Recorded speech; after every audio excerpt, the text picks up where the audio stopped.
जय हिंद। देखिए दोस्तों, आपकी क्लास फिजिक्स की, जैसे फिजिक्स, केमिस्ट्री, बायो की जो प्रीवियस ईयर क्वेश्चन है वो लगातार कराए जा रहे हैं। तकरीबन 1100 क्वेश्चन करीब फिजिक्स में हो चुके हैं। ऐसे ही बायोलॉजी, ऐसे ही केमिस्ट्री में कंटिन्यू हो चुके हैं विद न्यूमेरिकल्स। जो भी कॉन्सेप्ट होता है उस कॉन्सेप्ट को लाते हैं, उसके बाद उसके क्वेश्चन कराते हैं। तो स्टार्ट करते हैं समय बर्बाद न करते हुए। समय को विशेष ध्यान में रखें क्योंकि बहुत द्रव्य चल रहा है आजकल देश में। समय को बचाएं, समय से और इन सभी चीज़ों से बचें क्योंकि एग्ज़ाम है नज़दीक। ठीक है, तो चलो स्टार्ट करते हैं। लगाइए क्वेश्चन। देखिए क्वेश्चन जो है आपका बहुत अच्छा क्वेश्चन है। पहला क्वेश्चन है सीवी रमन के बारे में।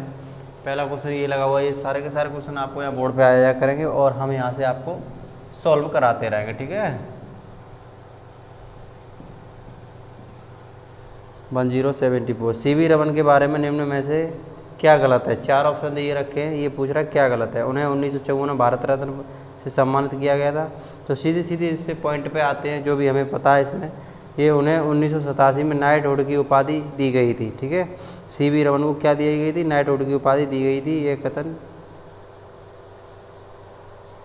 ये पूछ रहा है क्या गलत है। उन्हें नाइटहुड की उपाधि नहीं दी गई थी। बाकी तीन ऑप्शन इनके सही हैं। 74 में भारत रत्न मिला था। उन्हें 1930 में नोबेल पुरस्कार जीता। उनका जन्म 1888 में तमिलनाडु में हुआ था। ये चीज़ें आपको याद होनी चाहिए। उनका जन्म कहाँ हुआ था? 1888 में तमिलनाडु में हुआ था। ठीक है, तमिल। और जो भी उन्होंने नोबेल पुरस्कार जीता 1930 में जीता था। किस में जीता था? 1930 में। और भारत रत्न से सम्मानित किया गया था 1954 में। ठीक है, ये 4 पॉइंट सीवी रमन से हमें याद होना चाहिए। ये पूछा कौन सा फॉन्ट गलत है, तो उन्हें नाइटहुड की उपाधि उन्हें नहीं दी गई थी। उन्हें कोई नाइटहुड की उपाधि से मतलब नहीं था। ठीक है, तो उनका जो जन्म हुआ था वो मैंने बता दिया 1888 में 7 नवंबर को। किसमें? 7 नवंबर को। ठीक है, ये पॉइंट याद रखें। उनका जन्म कब हुआ था? 7 नवंबर 1888। CV Raman, CV Raman. C से आप याद कर सकते हैं, सी से 7 और बी से 88, 1888। ठीक है, कितना हो जाएगा? बी से, जैसे बी ऐसे आप बनाते हैं यहाँ बी, तो आप यो जोड़ दें, बी जोड़ दें। ठीक है, और बी 1888। ये चीज़ें उनके नाम में ही क्लियर हो रही हैं। सी 4 7 नवंबर और बी 4 1888 में उनका जन्म हुआ था। ठीक है, क्या? ठीक है, कहाँ हुआ था? तमिलनाडु में हुआ था। और कोई पॉइंट इनसे ज़्यादा रिलेटेड है नहीं। मैंने आपको बता दिए भारत रत्न बना था, उन्हें जन्म हुआ था तमिलनाडु में हुआ था। जन्म तमिलनाडु में 7 नवंबर 1888 में। और जो भारत रत्न मिला था उन्हें मिला था 1930 को। वो नोबेल पुरस्कार जो मिला था वो 1930 को। और जो भारत रत्न मिला था 1954, यानी कि 1930 को उन्हें पहले नोबेल पुरस्कार मिल चुका था। उसके बाद 1954 में भारत रत्न से सम्मानित किया गया था। चलिए नेक्स्ट क्वेश्चन लगाइए। सीवी रमन के बारे में जितने हमने बेसिक क्वेश्चन थे वो क्लियर करा दिए। ठीक है, ऑप्शन डी ये गलत है। क्वेश्चन लगाइए, क्वेश्चन नंबर। ठीक है, देखिए बादलों का रंग सफ़ेद के कारण दिखता है कि मतलब किसके कारण दिखता है? प्रकाश के प्रकीर्णन के कारण दिखता है। जो सफ़ेद रंग होता है वो प्रकाश के प्रकीर्णन के कारण दिखता है। वायुमंडल में उपस्थित भिन्न प्रकार के पदार्थों कणों द्वारा प्रकाश को चारों दिशाओं में विस्तृत यानी करने की घटना को प्रकाश का प्रकीर्णन कहते हैं। मतलब वायुमंडल में जो भी विद्यमान पदार्थ होते हैं वो चारों मंडल से प्रकाश ढक लेते हैं प्रकाश को। ठीक है, और प्रकाश को ढकने की क्रिया को क्या कहते हैं? प्रकीर्णन कहते हैं। क्या कहते हैं? प्रकाश का प्रकीर्णन कहते हैं। इस बात को आप विशेष ध्यान रखें। प्रकाश का प्रकीर्णन पूछता है, कभी बहुत ज़्यादा पूछता है। चलिए नेक्स्ट क्वेश्चन लगाइए। नेक्स्ट क्वेश्चन कहता है, ज़बरदस्त और मस्त क्वेश्चन है। इसमें बहुत ही अच्छा क्वेश्चन है। देखिए मैं बताता हूँ कि क्या क्वेश्चन कह रहा है। प्रकाश की एक पुंज की द्रव्य में तैरते कणों को टकराव के कारण होने वाले प्रकीर्णन से उत्पन्न चमक की प्रक्रिया होती है। तो क्या होती है? ये होती है टिंडल प्रवात होती है। क्या होती है? टिंडल प्रवात। अब देखिए हम समझ लेते हैं टिंडल प्रवात में होता है क्या क्या है। टिंडल प्रवात किसी कोलाइडी विलयन के उपस्थित कणों द्वारा प्रकाश की प्रकीर्णन को होने वाली परिघटना टिंडल प्रवात कहलाती है। ठीक है, ये छोटे छोटे निम्नलिखित कणों में विस्तृत होती है। चलिए नेक्स्ट क्वेश्चन लगाइए। क्वेश्चन नंबर होगा 1077। देखिए क्वेश्चन है, अवतल लेंस के मुख्य फोकस पर मिलती हुई प्रतीत होने वाली प्रकाश विकिरण किरण अपवर्तन के का बाद निकलने वाली क्या कहलाएगी? तो इसमें 4 ऑप्शन दे रखे हैं। ये कहने का मतलब इसने ये कह रखा है जो भी अवतल लेंस की मुख्य फोकस पर मिलती हुई प्रतीत होने वाली प्रकाश की किरण अपवर्तन के बाद निकलने वाली, यानी ए ऑप्शन है मुख्य अक्ष के समांतर, बी ऑप्शन है मुख्य फोकस से होकर, सी ऑप्शन है बिना किसी विचलन के, और डी ऑप्शन है वक्रता केंद्र से होकर। तो ए ऑप्शन होगा मुख्य अक्ष के समांतर। क्या होगा? मुख्य अक्ष के समांतर। ठीक है। नेक्स्ट क्वेश्चन है, देखिए नेक्स्ट क्वेश्चन क्या कहता है, जब प्रकाश किसी चमकीली सतह पर आपतित होता है तो परावर्तन की घटना क्या कहलाती है, यानी परावर्तन रिफ्लेक्शन क्या कहलाती है घटना।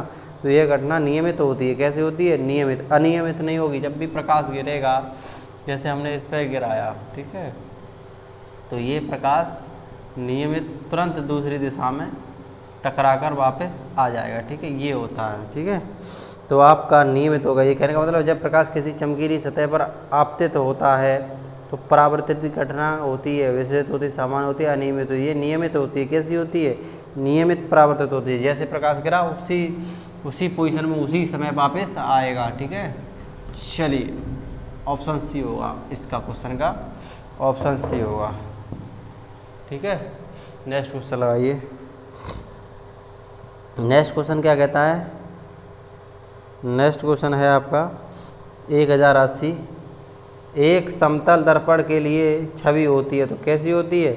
आभासी और पारदर्शी उल्टी होती है। एक इस क्वेश्चन को समझते हैं पहले, ठीक है, तो उसके बाद बताएं। देखो ये कह रहा है एक समतल दर्पण है, वो हमने ले लिया समतल दर्पण।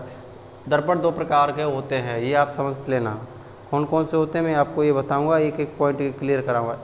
दर्पण, समतल दर्पण के लिए छवि होती है, कैसी होती है? आभासी और पार्श्व उल्टी होती है। कैसी छवि होती है? जब भी समतल दर्पण पर छवि बनेगी तो आभासी पार्श्व उल्टी बनती है। जैसे समतल दर्पण पर मानो, जैसे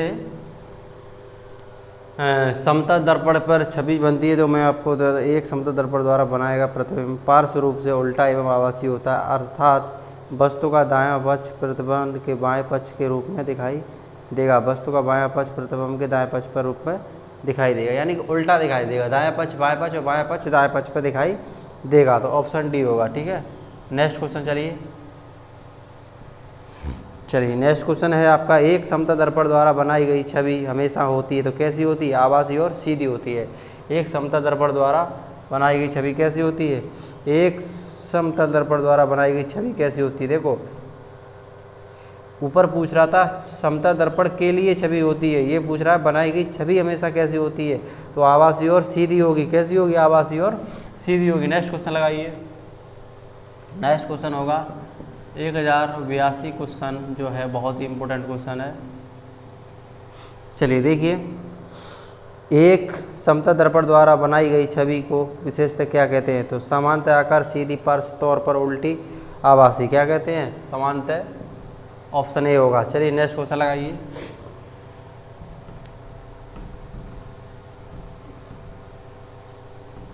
एक 182 का ये ऑप्शन होगा। ठीक है, क्वेश्चन नंबर 183 की तरफ चलते हैं। मोस्ट इम्पोर्टेंट क्वेश्चन है। देखिए क्वेश्चन कह रहा है, 183 क्वेश्चन समझो पहले। ये कह रहा है अवतल दर्पण के वक्रता त्रिज्या 30 सेंटीमीटर है। क्या है? 30 सेंटीमीटर है। तो कार्टेशियन साइन कन्वेंशन के अनुसार इसकी फोकस लंबाई को किस तरह व्यक्त किया जा सकता है? तो किस तरह व्यक्त करेंगे, पहले तो ये बताओ किस तरह व्यक्त करेंगे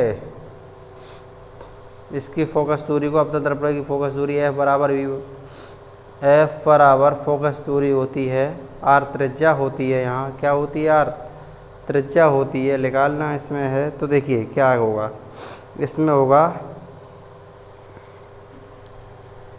30 सेंटीमीटर त्रिज्या दी, तो इसमें फॉर्मूला होगा F बराबर R/2। ये फॉर्मूला होता है, यानी फोकस दूरी निकालनी हो कभी तो F बराबर R कितना? 30/2, तो कितना आ जाएगा? 15, यानी कि फोकस दूरी माइनस में आती है। ठीक है, तो ऑप्शन क्या होगा? ए होगा सर। लगाइए फटाफट, ए ऑप्शन होगा। ये आपको पता होना चाहिए, इसमें बहुत अच्छा क्वेश्चन है। तो क्वेश्चन को बड़े हिसाब से समझते चले। F बराबर R/2, उसके बाद F यानी फोकस दूरी R त्रिज्या/2, तो काटेंगे तो कितना आएगा? -15। तो ए ऑप्शन इसमें इसका आपका आ जाएगा। ठीक है, चलिए लगाइए, आप लगाइए। नेक्स्ट क्वेश्चन का दीजिए 15 सेंटीमीटर। चलिए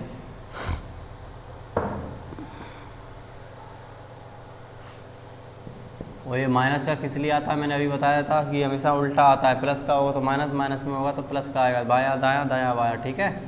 फोकस दूरी के मैटर में करता है ये। उत्तल दर्पण का प्रयोग किस में किया जाता है, तो उत्तल दर्पण वाहन को रेस्क्यू मिरर में किया जाता है, रिव्यू मिरर में, वाहन के रिव्यू मिरर में उत्तल दर्पण का प्रयोग किया जाता है, ठीक है। उत्तल दर्पण का किस में किया जाता है, कॉन्वेक्स मिरर का प्रयोग वाहनों के रिव्यू मिरर के रूप में किया जाता है। सड़क पर लगे परावर्तन लैंपों में उत्तल दर्पण होता है। जैसे सड़क पर आपने देखा होगा बड़ी बड़ी लाइटें लगी होती हैं, बड़ी बड़ी लाइटें, छोटी नहीं बड़ी बड़ी लाइटें, ठीक है। इस प्रकार लाइटें लगी होती हैं गोला, तो इसमें जो कांच ये लगा होता है वो क्या होता है, उत्तल दर्पण होता है। क्या होता है, उत्तल दर्पण होता है, ठीक है। इस चीज़ को समझें। और जो हमारी हेडलाइट लगी होती है गाड़ियों में, जैसे ये गाड़ी हो गई हमारी, ठीक है। अभी इसमें हेडलाइट जो लगी हुई है, ये मोटी मोटी हेडलाइट है, ये क्या होती है, उत्तल दर्पण होती हैं, ठीक है।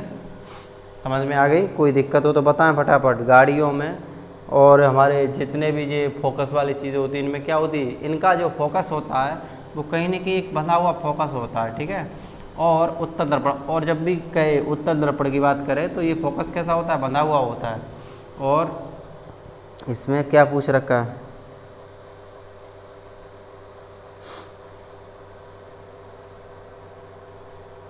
ठीक है, हाँ उत्तल ही देगा। अवतल दर्पण की बात करें, अवतल दर्पण क्या होता है, उत्तल दर्पण तो ये फोकस बांधेगा, लेकिन अवतल दर्पण जो होता है वो फोकस को खोलता है, क्या करता है, खोलता है। चलिए 184 का जो है क्लिक करिए, इसमें ऑप्शन ए, ऑप्शन ए, ठीक है। नेक्स्ट क्वेश्चन लगा दीजिए। नेक्स्ट क्वेश्चन 184, फटाफट क्वेश्चन पढ़िए, आंसर दीजिए मेरे साथ साथ, ठीक है। चलिए देखिए 1085 क्वेश्चन है, बहुत अच्छा क्वेश्चन है। देखिए क्वेश्चन क्या कह रहा है, गोलाकार दर्पण की वक्रता का केंद्र क्या होगा। तो गोलाकार दर्पण की वक्रता का केंद्र उस खोखले गोले का केंद्र होता है जिसका गोलाकार दर्पण एक भाग हो, ठीक है, एक भाग होता है, ठीक है। ऑप्शन ए होगा। देखिए मैं जल्दी से जल्दी को कवर कराने की कोशिश करता हूँ क्वेश्चनों को, आपके ऑप्शन लगे हुए हैं यहाँ, अच्छे से आप तैयार करते रहें, नोट्स बनाते रहें। 1086 क्वेश्चन लगाएं। देखिए 1086 क्वेश्चन क्या कहता है, जिस बिंदु पर सभी किरणें मिलती हैं को कहते हैं, क्या कहते हैं, फोकस कहते हैं। अब देखिए सिंपल है, हमने कोई बिंदु माना तो यहाँ पर कोई टॉर्च, एक टॉर्च बना लेते हैं। एक मिनट, ऐसी टॉर्च नहीं, अच्छी सी बड़ी वाली टॉर्च बनाएं क्या, ये टॉर्च होगी, क्या होगी, ये टॉर्च होगी, ये हमारी लाइट है इसमें। अब ये लाइट कहीं भी एक पॉइंट पे हम डालेंगे, इस पर्दे पर या इस दीवार पर डालेंगे, तो ये क्वेश्चन देखते हैं क्या कह रहा है। 1086 क्वेश्चन, जिस बिंदु पर सभी किरणें मिलती हैं उसे क्या कहते हैं, उसे हम, इस बिंदु पर सभी किरणें मिलेंगी, इसकी कहाँ मिलेंगी, इस बिंदु पर। अब इस बिंदु पर किरणें मिलेंगी तो क्या कहेंगे, इसे फोकस कहेंगे, क्या कहेंगे, फोकस, ठीक है। तभी तो कहते हैं फोकस, फोकस लगाओ, तो इसे क्या कहते हैं, फोकस कहते हैं। डी ऑप्शन क्या होगा, डी ऑप्शन। चलिए 1086 का डी ऑप्शन होगा। चलिए नेक्स्ट क्वेश्चन लगा दीजिए। बहुत ही अच्छा क्वेश्चन है, बहुत ही जानदार और शानदार क्वेश्चन। 1087 क्वेश्चन है, बहुत इंपॉर्टेंट है। चलिए देखिए 1087 क्वेश्चन क्या कह रहा है, एक बार समझ लो, उसके बाद ही क्लिक करना है इसे। निम्न में से कौन सा दर्पण प्रतिबिंब सतह पर स्थित है, तो ये पोल होता है, पोल होता है, वो प्रतिबिंब दर्पण पर स्थित होता है, ऑप्शन सी होगा। चलिए नेक्स्ट क्वेश्चन लगाइए, सिंपल क्वेश्चन था। 1088 क्वेश्चन कहता है, एक दर्पण के वक्रता की फोकस की लंबाई और त्रिज्या के बीच का संबंध दर्शाएं। तो बीच का संबंध होता है वो होता है आर बराबर में 2/f,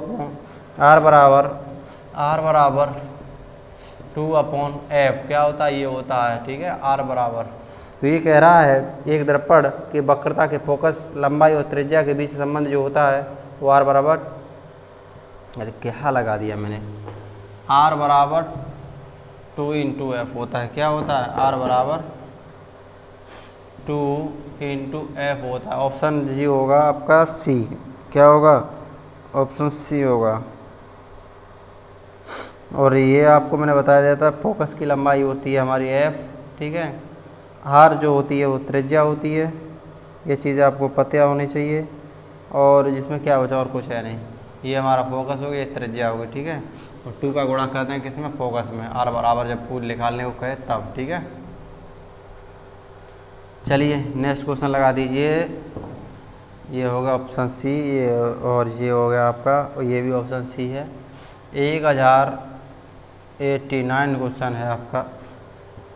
देखिए, किसी गोलाकार दर्पण की फोकस दूरी होती है तो क्या होगी, इसकी वक्रता त्रिज्या की आधी होगी। कैसी होगी, 1/2 होती है गोलाकार दर्पण की। जैसे गोला पूरा लिया, अब ये हमें पूछ रहा है ये क्या पूरी होगी त्रिज्या, तो ये पॉइंट है तो क्या होगी, यही तो होती है r/2, और ये होती है r/2, ठीक है। तो क्या होगी, 1/2 होगी, ठीक है। चलिए, ये कह रहा क्वेश्चन एक बार फिर समझते हैं। किसी गोलाकार दर्पण की फोकस दूरी होती है तो फोकस दूरी कैसी होती है, इसकी वक्रता त्रिज्या की आधी होती है। ऑप्शन सी होगा, क्या होगा, ऑप्शन सी।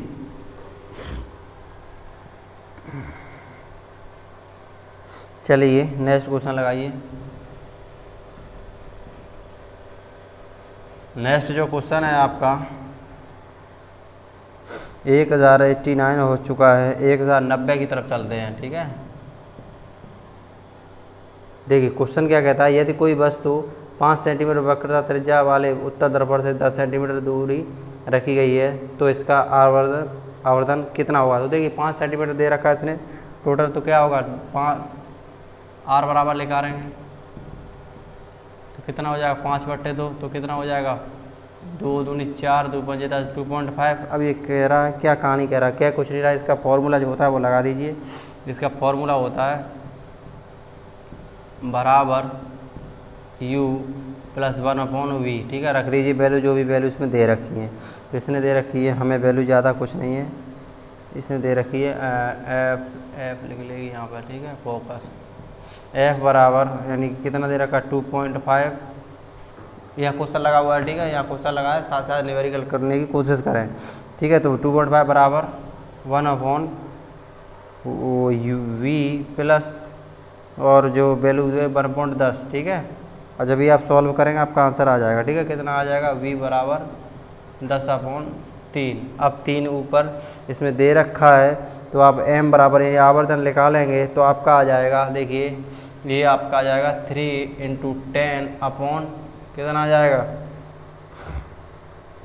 सॉरी यहाँ नहीं आएगा वैल्यू, यहाँ आएगी, ठीक है।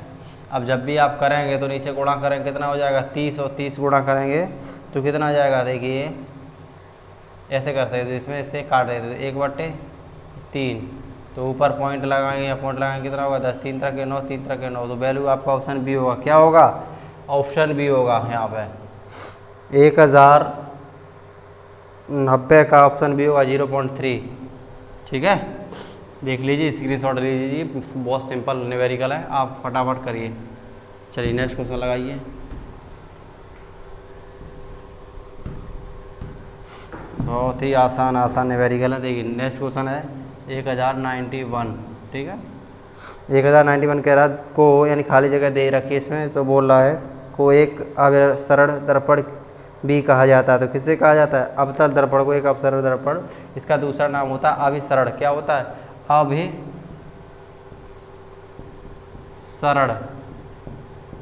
किसका होता है, उत्तल दर्पण का, ठीक है। ये चीज़ आप याद करके रखना क्योंकि परीक्षा में डायरेक्ट पूछता है और पूछा हुआ क्वेश्चन है, ठीक है। अवतल दर्पण का नाम होता है अभिसरण। नेक्स्ट क्वेश्चन लगा दीजिए। नेक्स्ट क्वेश्चन जो होगा 92। चलिए नेक्स्ट क्वेश्चन फटाफट हल करते हैं। नेक्स्ट क्वेश्चन जो आपका है 92 है, बहुत अच्छा क्वेश्चन है, ज़बरदस्त शानदार जानदार क्वेश्चन है। 92 क्वेश्चन यार मेरे में आ ही नहीं रहा PDF में, हाँ ठीक है आ गया। दर्पण समीकरण के संबंध में से निम्न में से कौन सा कथन सही है। तो इसमें दे रखे हैं 4 ऑप्शन दे रखे हैं हमें, बाकायदा 4 ऑप्शन दे रखे हैं हमें, हाँ उसमें 2 होंगे, रुकिए, ठीक है। तो आप देख लीजिए, इसमें 4 ऑप्शन है, 2 ऑप्शन कट गए होंगे, तो ऑप्शन पढ़ते हैं। देखिए कह रहा है दर्पण समीकरण के संबंध में निम्न में से कौन सा कथन सही है।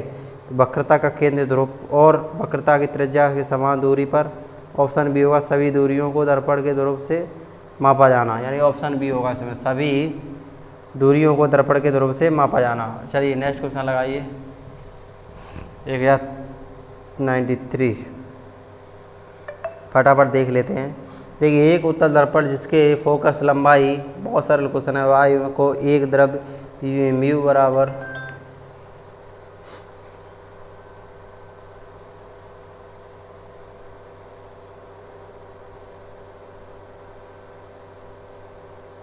चलिए इसे समझते हैं एक बार क्वेश्चन को। जो क्वेश्चन कह रहा है उसे फिर से देखते हैं। देखिए एक उत्तल दर्पण की जिसकी फोकस लंबाई एफ बाई है को एक द्रव्य यानी म्यू बराबर 4/3 लिखा है। क्या लिखा है? 4/3 लिखा है। ठीक है, में डुबोया जाता है तो ध्रुव दर्पण की फोकस लंबाई क्या होगी? तो ध्रुव दर्पण की फोकस लंबाई होती है F/3 बराबर वो 4/3 बराबर एफ। तो क्या होगा? ऑप्शन बी होगा। क्या होगा?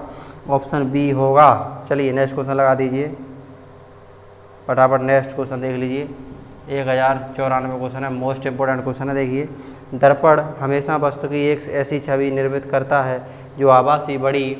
देखिए क्वेश्चनों पर विशेष ध्यान दें, कमेंट में कम ध्यान दें बट क्वेश्चनों पर ज़्यादा से ज़्यादा ध्यान दें, इसलिए मैं भी क्वेश्चन कराने की ज़्यादा से ज़्यादा कोशिश करता हूँ।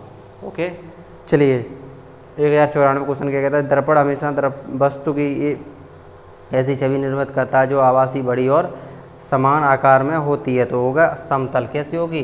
समान आकार में होती है, तो ऑप्शन सी होगा समतल। ठीक है, चलिए नेक्स्ट क्वेश्चन लगा दीजिए 95 क्वेश्चन है जो कि बहुत अच्छा क्वेश्चन है। एक वक्रता दर्पण जिसमें परावर्तन सतह अंदर की ओर वक्री होती है उसे कहा जाता है, तो उसे कहते हैं अवतल दर्पण। क्या कहते हैं? अवतल दर्पण। ठीक है, चलिए यहाँ तक क्वेश्चन क्लियर हो चुके हैं, अच्छे से हो चुके हैं, हमें पता है। चलिए 1096 क्वेश्चन, नेक्स्ट क्वेश्चन लगाइए। देखिए क्वेश्चन कह रहा है सर्च लाइट का परावर्तन कौन सा है? सर्च लाइट का परावर्तन होता है अवतल दर्पण। क्या होता है? अवतल दर्पण सर्च लाइट का। ठीक है, 1097 1097।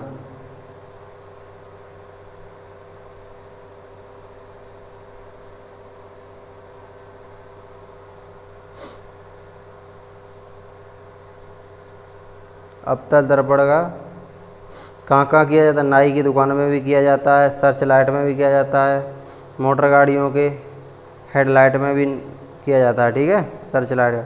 और जो दर्पण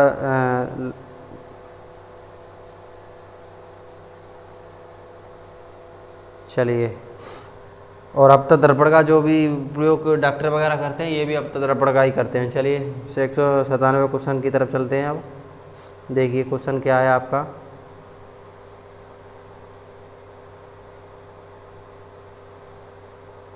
क्वेश्चन कह रहा है गोलाकार दर्पण की प्रतिबिंब सतह के केंद्र को क्या कहा जाता है?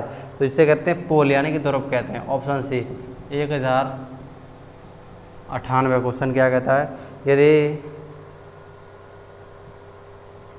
यदि आप एक दर्पण में देखते हैं और पाते हैं कि छवि आपका परावर्तन आपसे छोटा है तो दर्पण का प्रकार है क्या है? तो दर्पण का प्रकार उत्तल दर्पण है। कैसा है? उत्तल दर्पण। तो ये क्वेश्चन बहुत सिंपल है, इनमें कुछ ज़्यादा है नहीं बताने के लिए। आप बताओ तो मैं और इनमें समय लूँ, इसी वजह से मैं समय बचाने की कोशिश कर रहा हूँ। ठीक है, तो गोली दर्पण या नेक्स्ट क्वेश्चन है आपका गोली दर्पण यानी गोली दर्पण की अवधारणा क्या है? तो गोली दर्पण की अवधारणा होती है प्रकाश का परावर्तन। ठीक है, ऑप्शन डी होगा। नेक्स्ट क्वेश्चन जो आपका है 1100 और ये आपका लास्ट क्वेश्चन आज का होगा। निम्न में से कौन सा कथन सत्य है? 4 ऑप्शन दे रखे, तो इनका ऑप्शन जो होगा वक्रता त्रिज्या फोकस लंबाई के बराबर होती है, गलत है। वक्रता त्रिज्या फोकस लंबाई की आधी होती है, ये भी गलत है। वक्रता त्रिज्या फोकस लंबाई की 3 गुनी, ये भी गलत है। वक्रता त्रिज्या फोकस की लंबाई से 2 गुनी, बिल्कुल। कैसी होती है? फोकस की 2 गुनी होती है। ठीक है, तो ऑप्शन डी होगा। तो आज के क्वेश्चन आपके जितने भी थे मेरे करा दिए हैं। ठीक है, तो क्लास को बहुत अच्छे से देखें और क्वेश्चनों को समझें। साइंस का आपका डर खत्म हो जाएगा बिल्कुल। ग्रुप डी की परीक्षा नज़दीक आने वाली, प्रैक्टिस सेट वगैरह लेते रहना पर डे। मैथ रीजनिंग पर भी थोड़ा बहुत ध्यान दें, 2-2 घंटे 3-3 घंटे मैथ रीजनिंग पर लगा रहे। अंतिम समय है, आपके 30 दिन बचे होंगे ज़्यादा से ज़्यादा। और मैं जहाँ तक बताऊँ तो आपकी जून जुलाई यानी कि 30 जुलाई से आपके पेपर स्टार्ट हो जाएंगे। ठीक है, 30 जुलाई से, यानी कि 30 दिन मान के चलिए। 30 दिन के अंदर आपको क्या करना है? पर डे तो एक प्रैक्टिस सेट लेना है, 4 घंटे मैथ, 2 घंटे रीजनिंग और इसमें मान के चलिए 2 घंटे साइंस। बाकी करंट अफेयर थोड़ा बहुत देखते रहें, क्योंकि ये चैप्टर जो इसमें ये सिलेबस होता है बहुत ही यानी मानिए सटीक सिलेबस में बताता हूँ, ठीक है। तो तब तक के लिए चलते हैं। जय हिंद, जय भारत।